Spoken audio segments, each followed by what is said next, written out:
প্রথমে যেকোনো একটি ব্রাউজার বেছে নিন। আমি গুগল ক্রোমও বেছে নিলাম। সার্চ বারে লিখুন আমার স্যালারি। কাঙ্ক্ষিত ওয়েবসাইটটি দেখতে পাবেন এভাবে।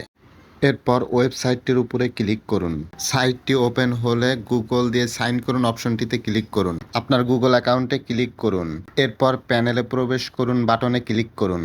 এরপর আমরা দুইটি অপশন দেখতে পাবো, একটি ছোট ক্যাম্প, একটি বড় ক্যাম্প। 10 জন অথবা 10 জনের কম হলে ছোট ক্যাম্প, 10 জনের উপরে হলে অর্থাৎ 11 জন হলে বড় ক্যাম্প। আমি ছোট ক্যাম্পটি নির্বাচন করব। এরপর আমরা দুইটা বক্স দেখতে পাবো। দ্বিতীয় বক্সটি খুবই গুরুত্বপূর্ণ। এই বক্সে আপনার সেভ করা বিল জমা থাকবে। নিচে আমরা একটি ফর্ম দেখতে পাবো। ফর্মটি সঠিক তথ্য দিয়ে পূরণ করুন। ফর্মটি পূরণ হলে নিচের বাটনটিতে ক্লিক করুন। এরপর আমরা এমন একটি পেজ দেখতে পাবো।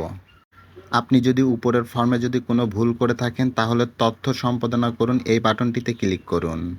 তারপর আপনি আপনার কাঙ্ক্ষিত ভুলটি সংশোধন করে নিতে পারবেন।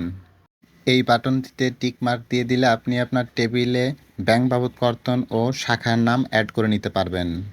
নিচের ফর্মে আপনার তথ্যগুলো দিন এবং সঠিকভাবে পূরণ করুন। তথ্যগুলো সঠিকভাবে দেওয়া হলে নিচে যোগ করুন বাটনে ক্লিক করুন। এভাবে ক্যাম্প অনুযায়ী আপনার ক্যাম্পের সকল সদস্যকে যোগ করুন। তারিখ নির্বাচনের ক্ষেত্রে সেট বাটনটি ক্লিক করুন। নিচের দিকে গেলে আমরা কাঙ্ক্ষিত ফলাফল এবং ডান দিকে গেলে এডিট এবং ক্লোজ অপশন আমরা দেখতে পাবো। সবার আগে বিলটি সেভ করে নিন। তারপর ফাইলটি ডাউনলোড করুন, যেটা জেসন ফাইল আকারে আছে। জেসন ফাইলটি অন্য কারো ফোনে দিয়ে আপনি আবার ফাইল আপলোড করে এটাকে আবার এডিট করতে পারবেন।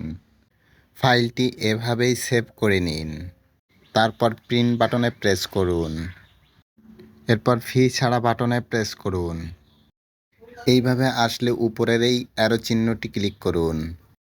এরপর পোর্টালের এই অ্যারোটি চিহ্ন ক্লিক করুন। এরপর আপনার পেজটির ল্যান্ডস্কেপ করে নিন। এরপর পিডিএফ অপশনটি ক্লিক করুন। আপনার ফাইলটি সেভ করে নিন।